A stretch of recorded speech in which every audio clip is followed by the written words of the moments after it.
ya. Nah, yang pertama saya masuk ya, yang pertama saya masuk adalah revetment. Oke. Di sini saya mungkin bisa menggambarkan salah satu contoh ya. Misalkan di sini ada, ini tampak atas ya. Misalkan ini tampak atas, di sini ada suatu garis pantai ya, ini daratan. Ternyata gelombang di sini, gelombang di suatu lokasi ya, itu menuju ke arah pantai, ternyata berpotensi sangat besar dalam terjadinya abrasi. Teman-teman tahu dong ya abrasi ya, terkikisnya air laut akibat gelombang, sehingga kita harus ya karena terjadi abrasi otomatis ini bisa saja terjadi yang namanya downdrift atau kemunduran garis pantai. Ya, downdrift atau kemunduran garis pantai, sehingga kita harus membangun salah satu solusinya itu adalah membangun revetment. Revetment itu dibangun itu sejajar garis pantai, itu revetment. Revetment itu sejajar garis pantai. Maka nanti di sini ada suatu struktur sejajar garis pantai. Namanya revetment. Kalian bisa lihat di sini. Ya, di sini kalian bisa lihat gambarnya. Biasanya untuk melindungi ya, melindungi kawasan pantainya, untuk melindungi apakah di sini ternyata memang tempat tinggal masyarakat ya, di sini ada tempat tinggal masyarakat,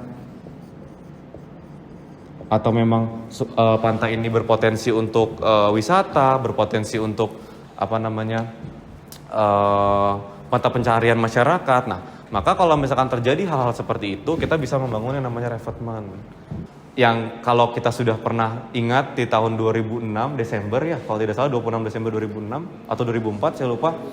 2004 ya, 26 Desember 2004 itu terjadi tsunami di Aceh. Ketinggian itu diperkirakan sampai 30 meter. Bayangin, gelombang yang tingginya 3 meter aja itu bisa merusak pantai ya, merusak pantai, apalagi gelombang yang tingginya 30 meter. Itu daya rusaknya seperti apa?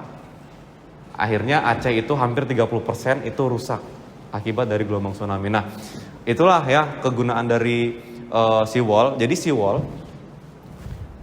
seawall ini kan revetment ya. Oke, saya hapus ya teman-teman ya. Ini sudah diserap ya informasinya. Saya hapus. Ini kalau seawall ya, ini ada pantai ya. Dengan kemiringan tertentu, pantai pasti punya kemiringan, oke? Kemudian, nah disinilah dibangun yang namanya seawall. Itu bermacam-macam lah bentuknya ya. Bisa seperti ini, ya. Dan seawall itu biasanya bentuknya dia membuat suatu lengkungan agar nanti gelombangnya itu terrefleksi kembali. Ya, itulah tujuan dari seawall. Dan di sini saya berikan contoh secara visual ya. Misalkan ini ada suatu garis pantai, ya. Ternyata gelombang dominannya itu mungkin dari sini. Ini gelombang dominan.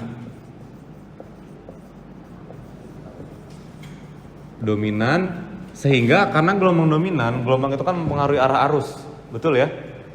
Arah arusnya otomatis dia ke arah sana. Arus itu membawa sedimen. Ya, coba aja kalian nanti misalkan kalian melakukan percobaan ya. Misalkan ada pasir tapi kamu bilas, pasti dia terbawa. Itu namanya angkutan sedimen atau transport sedimen. Karena arus ini namanya longsor current ya, atau arus sepanjang garis pantai. Nah, apabila arus ini terus-menerus terjadi, otomatis sedimennya terbawa ke sana. Dan ternyata saat dianalisis tidak ada gelombang yang opposite. Ini nggak ada. Kalau tidak ada gelombang opposite, otomatis di sini kenapa? Mundur garis pantainya, bener nggak? Mundur garis pantainya. Apa yang bisa dilakukan? Kita bisa membangun yang namanya groin. Suatu struktur tegak lurus garis pantai.